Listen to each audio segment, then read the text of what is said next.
Hello guys, আসসালামু আলাইকুম। আজকে আমি দেখাবো ফাউন্ডেশন কি বেশি লং লাস্টিং না প্যান স্টিক বেশি লং লাস্টিং।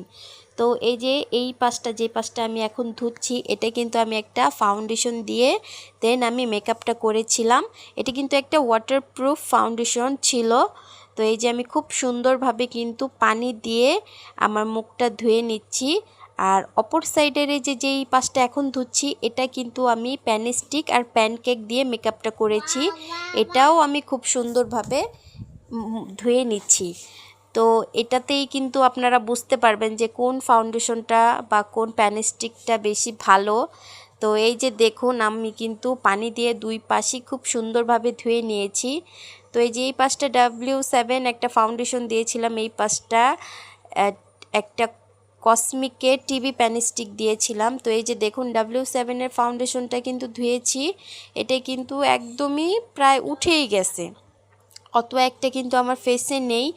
আর এই পাশে যেই আমি কসমিকের যে টিভি প্যান স্টিকটা দিয়ে আমার বেস মেকআপটা করেছিলাম, এটা কিন্তু খুবই সুন্দর আছে, এখনও কিন্তু পারফেক্ট আছে। তো আপনারা কিন্তু দেখেই বুঝতে পারছেন যে ফাউন্ডেশনগুলো কিন্তু ঘামেও উঠে যাবে, যেহেতু পানিতে উঠে গেছে ঘামেও উঠে যাবে।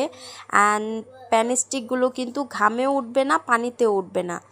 তো আমি ফাউন্ডেশনকে 5 দিব অ্যান্ড প্যান স্টিককে 10-এর ভিতরে 8 দিব।